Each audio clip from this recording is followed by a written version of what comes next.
This video is powered by Keka HR. दोस्तों, जब मैं जॉब कर रहा था कैपजेमिनी इन्वेंट में, कैपजेमिनी कंसल्टिंग में, मैं काफ़ी लंबा था वहाँ, 3 साल था वहाँ। तो मैं हमेशा सोचता था कि यार कॉर्पोरेट में एवरेज एज मतलब ऑफ रिटायरिंग या काम करने का क्या होता है, क्योंकि जनरली जो मैं जितने लोगों को देखा था वो यंग थे, या तो मेरे एज के थे या मुझसे 2-3 साल ही बड़े थे।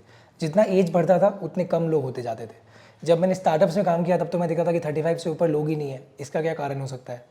जब मैंने काफ़ी स्टडी किया तो मैंने देखा कि यार स्टार्टअप्स में ऑफकोर्स 35 से ऊपर के लोग इसलिए नहीं है क्योंकि पहला बात स्टार्टअप्स बनी ही बहुत जल्दी है। तो अभी हायर कर रही है तो कोई ऑलरेडी स्टैब्लिश्ड है बड़ी कंपनीज में, कोई स्टार्टअप में आने का रिस्क क्यों लेगा अनटिल उसे वीपी का रोल मिले। ठीक है। सेकेंडली, स्टार्टअप का खुद को नहीं पता कि वो 20 साल जिएगी कि नहीं जिएगी। जिस स्टार्टअप को खुद नहीं पता वो 20 साल एग्जिस्ट करेगी कि नहीं करेगी, क्या पता 5 साल में स्टार्टअप ने अच्छा पैसा बनाया, अपने आप को बेचा, फाउंडर्स पैसा निकाल के निकल गए। तो उसमें इतने 20 साल के एक्सपीरियंस वाले या 20 साल वाले लोग भी क्यों होंगे, राइट? बड़े बड़े लोग क्यों होंगे? ठीक है। थर्डली, कॉर्पोरेट में भी जब आप देखोगे कि ऐसे होता है। ऑफकोर्स हर जगह ऐसे होगा, आप एक पिरामिड टाइप का होगा आपका जो भी स्ट्रक्चर है, जितने लोग हैं एज वाइज। इसका क्यों होगा या सैलरी वाइज? इसका रीज़न ये होता है कि जनरली जब लोग घुसते हैं, अब मेरे जैसा कोई आदमी घुसा कॉर्पोरेट में, बाद में देखा कि यार मुझे मज़ा नहीं आ रहा, तो या तो मैं अपने बिजनेस में आ गया, फैमिली बिजनेस में, या अपना काम कर रहा हूँ। ठीक है। ऐसे बहुत लोग जिनको बाद में कुछ ल्यूक्रेटिव अपॉर्चुनिटी मिलती है वो निकल जाते हैं।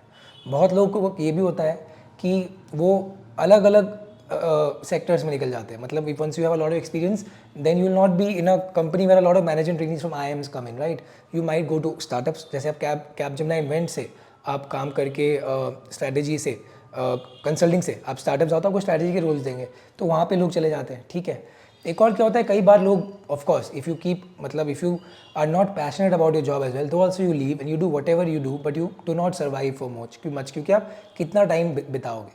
तो अगर मैं आपको सबसे पहले चीज़ बताऊँ 45 के बाद क्या रियलिटी है कॉर्पोरेट सेक्टर की, तो in short, in a nutshell, ये है कि अगर आप मैनेजरियल रोल्स नहीं करते हो ना, अगर आप बहुत ही अपना आदमी वाला रोल करते हो जिसमें स्किल का भी काम आए, मतलब स्किल आए पर ज़्यादा काम नहीं आए, मतलब स्किल का काम आए तो आए, but it is not manager level role, it is very क्या बोलते हैं टेक्निकल रोल, या फिर it is very machine based role, like कुछ आप डेटा क्रंचिंग कर रहे हो, सिस्टम्स में काम करते हो, तो 45 के बाद आपको वो रोल्स में काम ज़्यादा आप नहीं करोगे, मतलब कम होते जाएंगे। इसका कारण क्या है कि सैलरी ज़्यादा देनी पड़ेगी 40-45 के बाद, लेकिन वो काम क्या है कम सैलरी वाले लोग भी कर सकते हैं। ठीक है।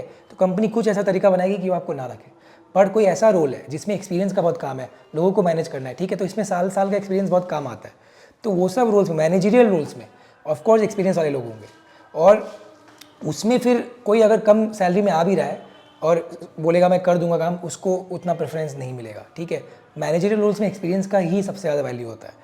तो कौन कौन से रोल्स हो गए, तो इससे ये पता पड़ता है कि अगर आप आईटी में हो और टेक्निकल रोल कर रहे हो, इनफैक्ट एमबीए करके भी आप बहुत ही टेक्निकल रोल कर रहे हो, बहुत ही technical role, that could be a very technical analytics role, not moving to management, that could be a very technical product management role, not moving to say managerial product management और strategy, मतलब business wise product management. तो फिर आपको वो role छोड़ना पड़ेगा 40 के बाद, उस रोल में रहोगे वो रोल छोड़ना पड़ेगा। तो अब या तो दूसरे रोल में जाओ जो मैनेजरियल हो, या फिर जॉब छोड़ दो, ऐसा हो सकता है आफ्टर 45-50 जनरली स्पीकिंग। ठीक है। बट मैनेजरियल रोल्स में ऑफकोर्स एक्सपीरियंस का बहुत काम आता है, क्योंकि वहाँ पे आदमी का एक्सपीरियंस काउंटर है, वहाँ पे ये काउंट नहीं हो रहा कि आप कितना जल्दी काम करके दे दो या कम सैलरी में करके दे दो। ठीक है। तो ideally if you want to survive for most time in corporate, अगर आपको कॉर्पोरेट में ही रहना है तो कोशिश करो मैनेजरियल रोल्स में जाने का। यही रीज़न है कि लोग MBA करते हैं। कई बार लोग बोलते हैं ना, ये दूसरा इसमें रियलिटी आपको सच मिल रहा है कि बहुत लोग बोलते हैं अभी तो इंजीनियर लोग ज़्यादा कमाते हैं, MBA क्यों करो यार? क्योंकि इंजीनियर बहुत टेक्निकल रोल हो गया, मतलब कहीं ना कहीं जाके उसका एक सैचुरेशन पॉइंट आ जाएगा। पर MBA अगर आप 26 में शुरू कर रहे हो ना, तो आपको 12 लाख की जो सैलरी मिल रही है वो मिड सैलरी नहीं है, वो स्टार्टिंग सैलरी है। तो MBA का 12 लाख इज स्टार्टिंग सैलरी, और उसका जब आप ग्रो करते रहोगे तो 45 में आपको जरूरी नहीं कि आपको बोले कि अब रोल नहीं मिल रहा है। आप अगर उस एज तक चल जाओ आपको बहुत रोल्स मिलेंगे ही। आप मार्केटिंग करते हो, तरह तरह के न्यू मार्केटिंग रोल्स भी आपको मिलेगा, फाइनेंस भी मिलेगा। आपको बस managerial strategy level roles, business roles लेना होगा, क्योंकि बिजनेस है, वो धंधा है, वो धंधा है, उसमें और ओन बिजनेस में ज़्यादा अंतर नहीं है। लोग कॉर्पोरेट छोड़ के क्या कर लेंगे, बिजनेस करें। बिजनेस में तो कोई एज नहीं है ना रिटायर का, क्योंकि businessman always gets better with age, generally speaking. ठीक है। पैसा आए ना आए, but he gets better with business. ठीक है। The same happens with this managerial roles, क्योंकि managerial roles in business companies generally business roles, right? और अगर आप टेक्निकल रोल में भी हो तो आप अल्टीमेटली रेवेन्यू बढ़ाने का आपका काम है। If you are very technical then the problem में अराइज। ठीक है। ये हो गया सबसे पहली रियलिटी। सेकंड, अगर आपको लंबा कॉर्पोरेट में जीतना है आफ्टर 45, तो आपको क्या क्या करना है, नहीं करना है, मैं आपको बताता हूँ। अगर आपके इंडस्ट्री में 5 साल काम करने के बाद भी क्लैरिटी नहीं है कि आपको क्या करना है, तब प्रॉब्लम है। अंकुर वारिकू एक बहुत अच्छी बात बोलते हैं, your 20s should be about exploring. तो 30, 31, 32 साल तक एक्सप्लोर करो क्या करना है नहीं करना है, पर उसके बाद एक चूज़ कर लो कि भैया अब मुझे स्ट्रैटेजी में ही करियर बनाना है, फाइनेंस सेल्स में नहीं बनाना है। अब मुझे मार्केटिंग में ही करियर बनाना है, फाइनेंस HR में नहीं बनाना है, ठीक है। अब मुझे मार्केटिंग में, डिजिटल मार्केटिंग में करियर बनाना है, सेल्स में नहीं बनाना है। एक थोड़ा निश में जाके आपको करना होगा, तभी आप लंबा टिक पाओगे। थोड़ा फ्लेक्सिबल रहो, बट अगर आपको सैलरी बढ़ानी है, ठीक है, आपको करना है कि कंपनी आपको फायर करने के हिसाब से भी डरे, पैसे ना भी हो तो भी फायर ना करे, ऐसा करती है कंपनीज। तो आपको एक रोल का उस्ताद बनना होगा 32-33 के बाद। तो एक क्लैरिटी चाहिए होगा कि मैं इस चीज़ से मैं अपना उस्ताद बनना चाहता हूँ और फ्लेक्सिबल होगा तो ये रूल्स में मैं जा सकता हूँ। And most important, networking. Corporate या बिजनेस दोनों ही गेम नेटवर्किंग का है। अगर आप बहुत बड़े बिजनेसमैन हो, बिजनेस क्या है, नेटवर्क है ना आपका। जैसे मैं पापा का एग्जांपल लेता हूँ, मेरे पापा का कपड़े का दुकान है, ठीक है। उन अच्छा कपड़ा तभी बेचेंगे जब वो जो ब्रांड्स है, जो सप्लायर्स है, मैन्युफैक्चरर्स है, उनसे सारी ले कम दाम पे ले। अगर डायरेक्टली लेंगे तभी कम दाम पे मिलेगा। अगर वो डायरेक्टली रिलेशन अच्छा नहीं उनका और वो इनडायरेक्टली ले रहे तो उनको ज़्यादा दाम में मिलेगा, क्योंकि वो प्रॉफिट ले लेगा बीच में, है ना। मैन्युफैक्चर ने 100 रुपये में साड़ी बनाया, अब मेरे पापा का उनसे रिलेशन सही नहीं है, उन्होंने किसी और से लिया तो 101 में बेचेगा, तो पापा को 103 में बेचना पड़ेगा अगर 2 रुपये का मुनाफा है। अगर मैन्युफैक्चर से ले रहा है तो 102 में बेचेगा।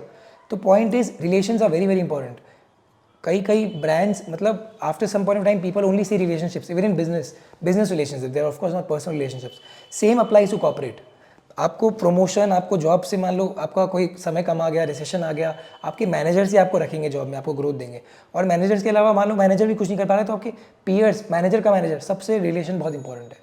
कई बार कॉर्पोरेट में क्या होता है ना, मैं देखता हूँ कंपनियां बदलती रहती है पर टीम नहीं बदलते, जो लोग अच्छा ग्रो करते हैं। तो फॉर एग्जांपल एक बंदा है जो EY, PwC, KPMG बहुत स्विच किया, अभी अच्छा ग्रो कर गया है, लेकिन उसकी टीम सेम रही है। तो उसका मैनेजर घुसा PwC, KPMG, तो उसको ले गया, वहाँ पे उसको ग्रोथ दे दिया।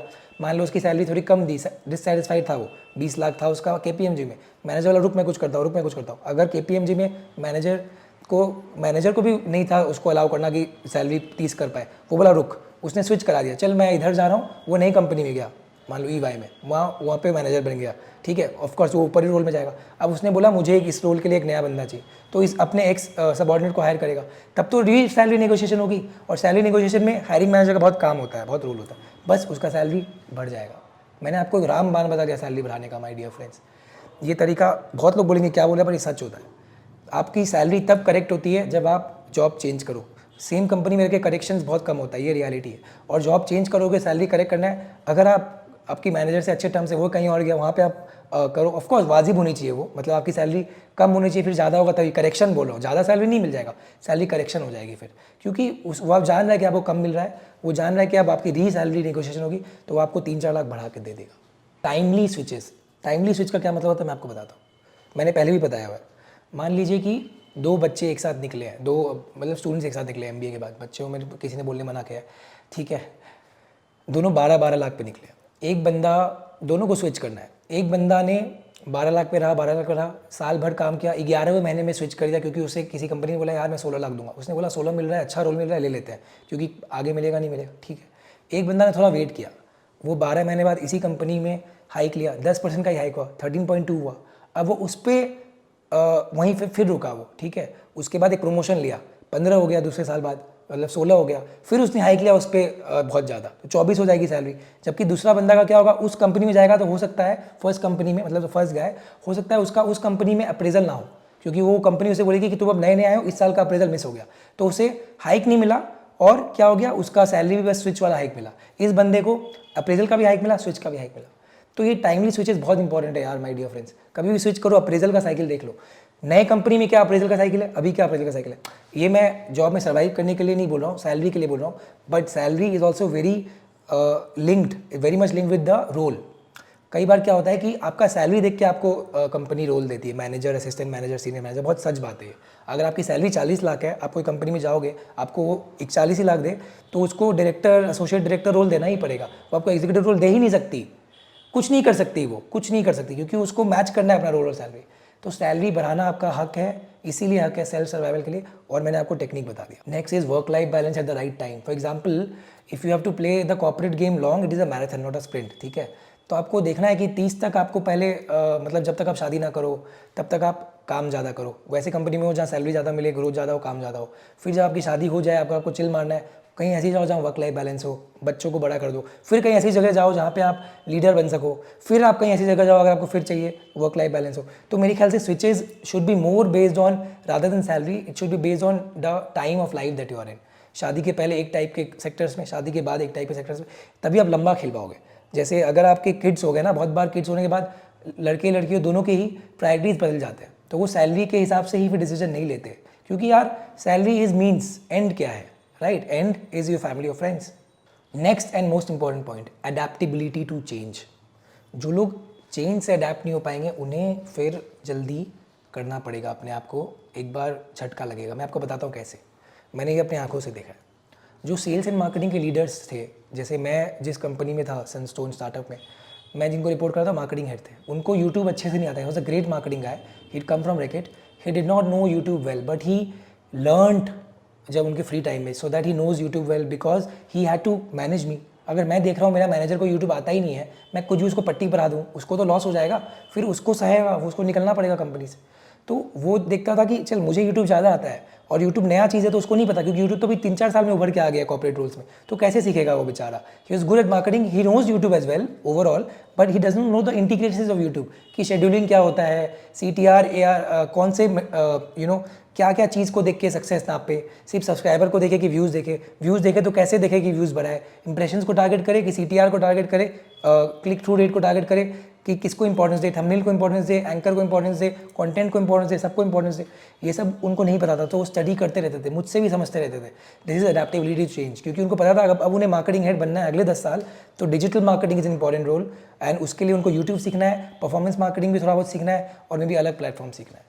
अगर आप अडेप्टेबिलिटी टू चेंज नहीं है, आप सिर्फ धंधा समझते हो, कंप्यूटर नहीं समझोगे, कंटेंट नहीं समझोगे, तो फिर वो मार्केटिंग वाला बंदा को ओवरऑल मार्केटिंग रोल नहीं मिलेगा।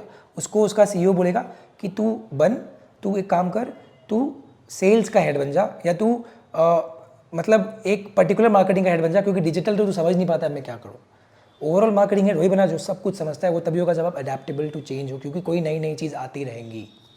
अगला एंड मोस्ट इंपॉर्टेंट, ये मुझे किसी बहुत अच्छे मैनेजर ने बताया था ये बात, कि अगर आपको ग्रो करना है बहुत ज़्यादा और इंश्योर करना है कभी आप फायर ना हो, आप एकदम बेस्ट सैलरी, बेस्ट जॉब लेके निकलो, ठीक है, बेस्ट ग्रोथ, तो आपको क्या करना है, आपको अपने बॉस का जो वो चीज़ है जो वो कर नहीं पाते हैं, हर आदमी का एक चीज़ होगा जो अच्छे से करेगा, एक चीज़ होगा जो अच्छे से नहीं करेगा। अडेप्टेबल टू चेंज है, तो इस बॉस का था यूट्यूब वाला चीज़, ठीक है, अगर मैं वो उसे अच्छे से करा दूँ, मैं वो बोलूँ आप इसका टेंशन ही मत लो, I will make sure I give you the desire growth, if I cannot grow I tell you why I cannot grow, I will manage everything, तो वो आपको बहुत ग्रो करेगा। क्योंकि वो बोलेगा यार ये काम मैं ठीक से कर नहीं पाता हूँ, तो ये बंदा मेरा ये काम करके देता है, इसको मैं कैसे छोड़ूँ, इसको छोड़ूंगा तो अगले बंदे को मैं ठीक से मैनेज नहीं कर पाऊंगा। तो do what your manager can not do, eat the frog बोलते हैं इसको, कुछ ऐसा कि यार जो काम उसको सबसे मुश्किल लगता है ना, वो काम उसको हटा दो, बोलो मैं ये काम कर लूँगा। भाई वो आपको इतना, मैनेजर होकर भी आपको इतना वो रिस्पेक्ट करेगा, आपके लिए इतना ग्रेटफुल रहेगा, ग्रैटिट्यूड बताएगा भगवान को, कि आप समझ नहीं सकते हो।